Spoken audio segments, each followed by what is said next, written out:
The interesting thing about stories serving as sort of almost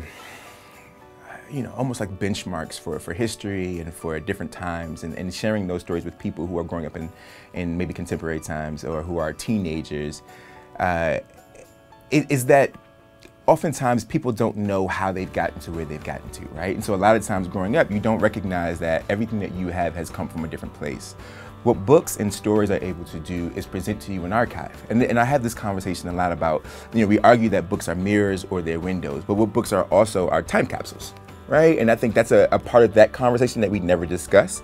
Books also serve as time capsules. Books lock down moments in history and save them forever so that a teenager today can read about Selma, right? A teenager today can read all about Birmingham and can read about Four Little Girls, can read about Dr. King, and can read about Fannie Lou Hamer, and can read about the women's struggle movement, and the gay rights movement, and all these different movements that have happened that they do not know about and that they technically never have to know about and would never know about if it weren't for the stories, if it weren't for the books.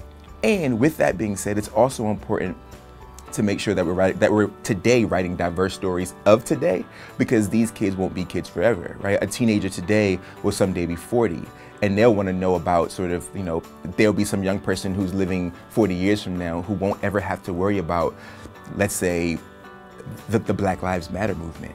Right? A very different struggle, a very new thing, right? But it's happening right now. How technology is shaping and molding sort of new protests and new movements and new fights and new struggles. All of those things are necessary to document too, to add to the diverse story, right? And I think, so in terms of what my experience has been, is that young people, one, are open to the stories.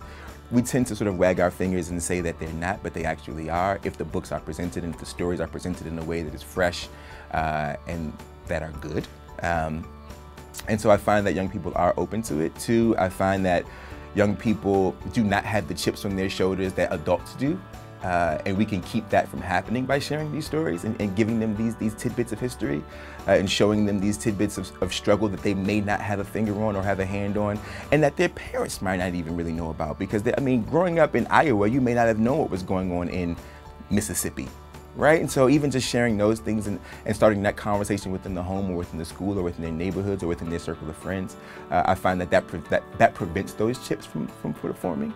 Right? You have tools to fight back some of the ignorance that gets passed down to you. You have a tool now, right? You know more now. So I think that's a big thing as well.